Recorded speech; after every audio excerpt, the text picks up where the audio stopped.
Zázračný oriešok.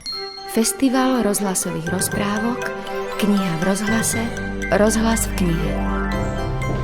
Literárni kritici ju považujú za jednu z najvýraznejších prozaičiek slovenských a jej diela boli okrem európskych jazykov preložené aj do hindštiny alebo arabčiny. Reč je o pani spisovateľke Jane Bodnárovej. Pekne vás vítam, pani Bodnárová v Piešťanoch. Vítajte. Ďakujem pekne. Ako sa u nás cítite?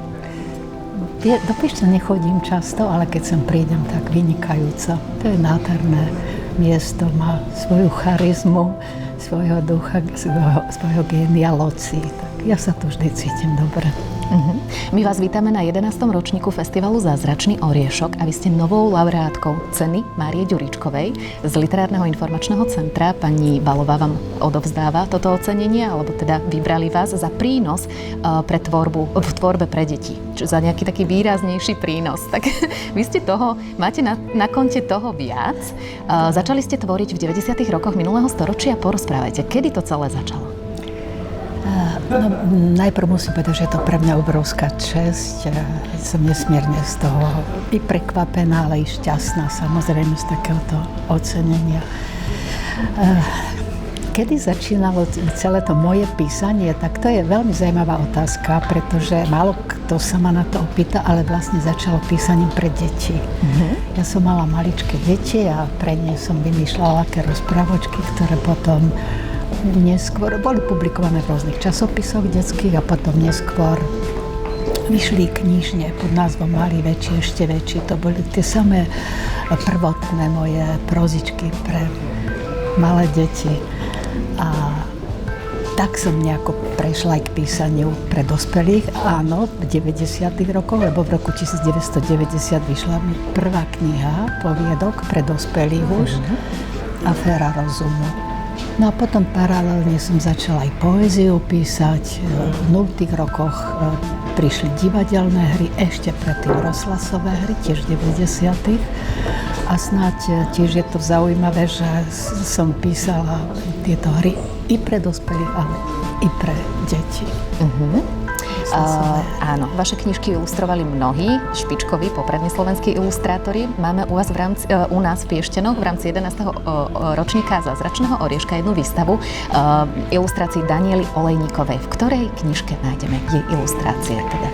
Daniela Olejníková je určite jedna z našich najlepších ilustrátoriek detských kníh, ale nie len detských kníh. Moje ilustrovala Ditu, 30 mušiek, svetlušiek a iné príbehy a potom ešte pre väčšie deti, pre tínedžerov 13. Tá kniha má názov 13, lebo to je taký tínedžerský vek.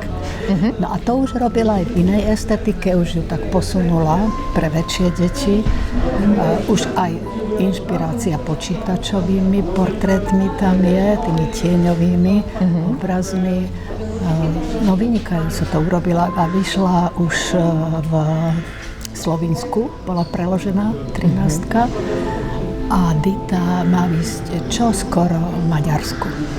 No, to sú úžasné úspechy. Nikto nechce iné ilustrácie. Lebo napríklad na Tajvane mi vyšla kniha Dievčatko z veže, ale tam nechceli naše ilustrácie. To proste... Tam si to ilustroval niekto ich... Lokálny výtvarník. Môžete nám porozprávať, čomu sa momentálne venujete? Máte nejakú rozpísanú knižku alebo si dávate trošku teraz prestávku? Čo vás momentálne najviac zamestnáva? Ja by som si aj rada dala prestávku, lebo dosť je už toho za mnou, ale ako si to vnútro nedá. A môžem povedať, že momentálne má najviac priťahuje, alebo najmenší problém písaniu mi kladie poézia. Poézia pre dospelých tento raz.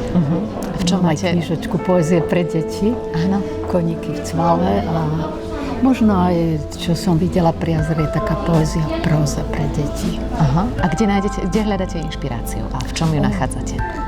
No najviac v tom, čo som sama zažila, čo vidím, čo vnímam. Mňa zaujíma veľmi vonkajší svet, ako som rada, keď cítiť v tom, čo človek píše, v akom svete žijeme, ale musí to byť pretavené cez také hlbinné vnútro toho píšuceho, píšucej. Tak my vám prajeme veľa energie do ďalšej tvorby, veľa tvorivých úspechov. Ďakujeme krásne za vašu návštevu na Zázračnom oriešku, za návštevu v Piešťanoch aj za tento krásny rozhovor. Ja ďakujem vám za pozvanie.